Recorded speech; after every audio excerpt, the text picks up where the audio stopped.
Hello बच्चों, कैसे हैं? चलिए आइए शुरू करते हैं अपना प्रैक्टिस पेपर। ये क्लास 12 जीव विज्ञान का पेपर है। देखिए, इसमें जो बहुविकल्पी प्रश्न पूछे जाते हैं वो 1 नंबर के होते हैं। देखिए, पहला जो बहुविकल्पी प्रश्न है, आनुवांशिकता रूपांतरित पौधा क्या है? तो बीटी मक्का, बीटी राइस, बीटी कॉटन, ये जितने भी बीटी वाली फसलें होती हैं बच्चों, ये आनुवांशिकता रूपांतरित पौधे ही होते हैं। तो इनमें से ये सभी होंगे। निम्न में से कौन एक कूट असत्य फल है?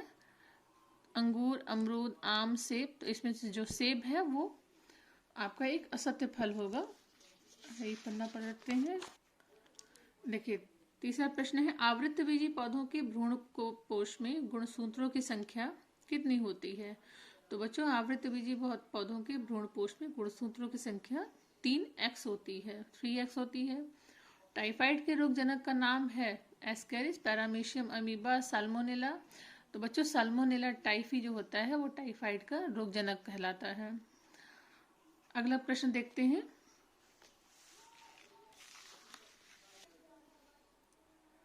देखिए, अगला प्रश्न जो पूछा जाता है वो निश्चित उत्तरीय प्रश्न है। 1-1 नंबर के प्रश्न पूछे जाते हैं। तो पहला प्रश्न पूछा गया है, पात्र निषेचन को संक्षेप से लिखिए।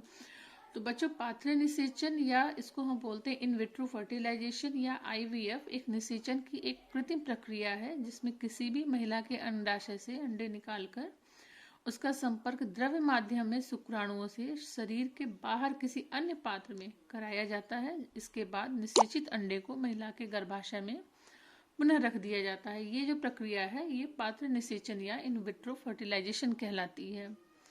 अगला प्रश्न देखिए, दूध से दही कौन बैक्टीरिया बनाता है? तो बच्चों, दूध से दही को बनाने वाला जो बैक्टीरिया होता है उसका नाम है लैक्टोबैसिलस।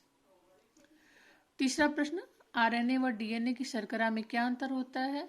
तो बच्चों, RNA की शर्करा को राइबोस शर्करा कहते हैं, जबकि DNA की शर्करा को डीऑक्सी राइबोस शर्करा कहते हैं। अगला प्रश्न देखिए, भारत में हरित क्रांति के जनक के रूप में कौन जाना जाता है? तो भारत में हरित क्रांति के जनक के रूप में डॉक्टर MS स्वामीनाथन को जाना जाता है। अगला प्रश्न, मानव में गुणसूत्रों की संख्या कितनी है? तो बच्चों, मानव में गुणसूत्रों की संख्या 46 होती है। और अगर आपसे जोड़ी में पूछता